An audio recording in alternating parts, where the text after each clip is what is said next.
اس میں آپ کو ابلیس کا تکبر اور اس کا انجام، ابلیس کا حضرت آدم علیہ السلام کو سجدہ کرنے سے انکار، اور ابلیس نے حضرت آدم علیہ السلام کے بارے میں کیا اللہ تعالیٰ نے فرمایا، یہ ساری باتیں اس میں بیان کریں گے۔ اعوذ باللہ من الشیطان الرجیم، بسم اللہ الرحمن الرحیم۔ شروع اللہ کے نام سے جو بڑا مہربان اور نہایت ہی رحم کرنے والا ہے۔ پیارے دوستو، ابلیس کا حضرت آدم علیہ السلام کو سجدہ کرنے سے انکار۔ جب اللہ تعالیٰ نے فرشتوں کو حکم دیا کہ حضرت آدم علیہ السلام کو سجدہ کرو، تو تمام فرشتوں نے اللہ تعالیٰ کے حکم کی تعمیل میں سجدہ کیا، لیکن ابلیس چونک کثرت عبادت کی وجہ سے فرشتوں کے ساتھ رہتا تھا، لہذا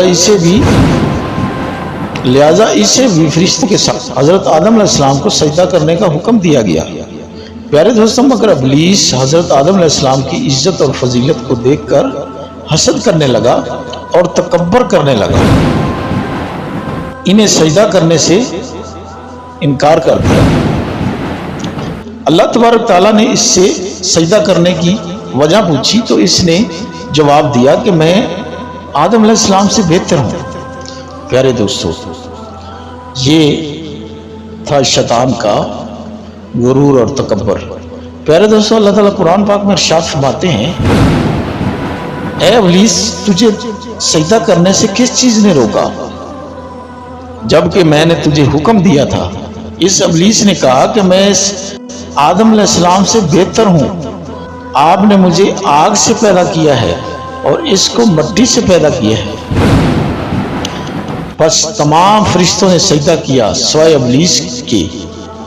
اس نے سجدہ کرنے والوں کا ساتھ دینے سے صاف انکار کر دیا۔ اللہ نے پوچھا، اے ابلیس، تجھے کیا ہوا کہ تو سجدہ کرنے والوں میں شامل نہ ہوا؟ اس ابلیس نے کہا کہ میں ایسے انسانوں کو سجدہ نہیں کر سکتا جسے آپ نے کالی اور سڑی ہوئی کھنکھناتی مٹی سے پیدا کیا۔ پیارے دوستو، یہ ابلیس کے غرور اور تکبر کی بات، غرور اور تکبر اللہ کو پسند نہیں۔ اور دیکھیں، ہم بھی کتنا غرور کرتے ہیں، غرور اور تکبر سے بچیں اور اللہ کے سامنے جھکے رہیں۔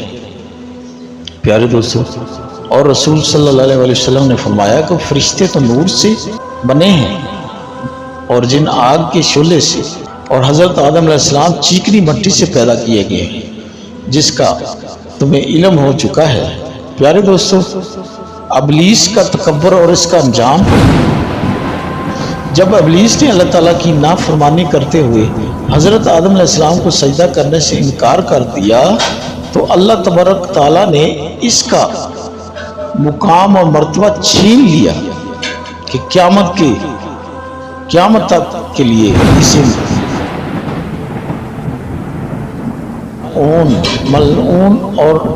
ملعون اور مردود قرار دے دیا اور جنت سے جانے کا حکم دے دیا۔ پیارے دوستو، اللہ تعالیٰ اور قرآن پاک میں ارشاد فرماتے ہیں کہ اے ابلیس، تم یہاں جنت سے نکل جا، بے شک تو مردود ہے، بلا شبہ قیامت کے دن تک تجھ پر لعنت برستی رہے گی۔